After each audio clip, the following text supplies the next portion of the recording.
પાણીના પાવરના દ્રશ્યો પાટણ પંથકના છે, જે સાંતલપુરમાં વાદળ ફાટ્યું છે તેમાં 16 ઇંચ વરસાદ ખાબકી જતા ગામના રોડ તો શું, હાઈવે પણ પાણી થઈ ગયા છે. આસપાસના ખેતરોમાંથી પાણીનો ધસમસતો પ્રવાહ હાઈવે પર સડસડાટ દોડી રહ્યો છે. સાંતલપુર કચ્છ નેશનલ હાઈવે પર પાણીએ કબજો જમાવતા હાઈવે પર વાહનોના થપ્પા લાગી ગયા છે, તો અનેક લોકો હાઈવેના ખાડામાં ફસાયેલા પણ જોવા મળ્યા. પાણીનો પ્રવાહ તેટલો જ તેજ હતો કે તંત્રે ડિવાઈડર તોડીને પણ પાણીનો નિકાલ કરવો પડ્યો.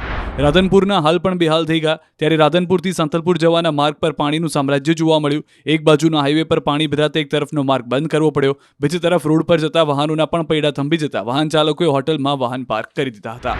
આ બાજુ બનાસકાંઠાના હાલ પણ બેહાલ થઈ ગયા. થરાદમાં મેઘરાજાએ ધબધબાટી બોલાવતા બનાસકાંઠાના થરાદથી ભાભરને જોડતો નેશનલ હાઈવે બંધ થયો.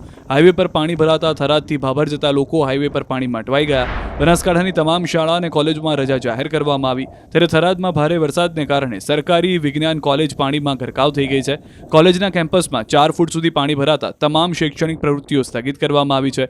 ખાસ વાત એ છે કે એસડીઆરએફની ટીમ માટે રહેવાની વ્યવસ્થા પણ કોલેજમાં જ કરવામાં આવી હતી, પરંતુ હવે ત્યાં પણ પાણી ઘૂસી જતા હાલાકી ઊભી થઈ છે. તંત્ર દ્વારા સ્થિતિ પર નજર રાખવામાં આવી રહી છે. થરાદ વાવના ગ્રામીણ વિસ્તારના હાલ બેહાલ થઈ ગયા. થરાદ વાવના ગ્રામીણ વિસ્તારના ખેતરો બેટમાં ફેરવાયા. બાજરી અને જુવારનો પાક પાણીમાં ડૂબી ગયો. કુદરતના કહેર આગળ ખેડૂતો લાચાર બન્યા છે. વરસાદે ધાનેરા પંથકની સાથે સાથે થરાદમાં પણ એવો જ વિનાશ વેર્યો.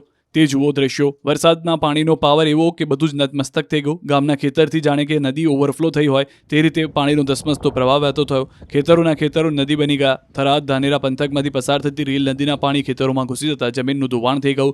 રેલ નદીના કારણે થરાદના ડુવાથી પાવડાસણ વચ્ચે સંપર્ક કપાયો. અચવાડાથી ડુવાનો સંપર્ક કપાયો. QR કોડ સ્કેન કરો અને ડાઉનલોડ કરો ન્યૂઝ 18 એપ. મેળવો ગુજરાત અને દેશ દુનિયાની પળે પળની અપડેટ્સ.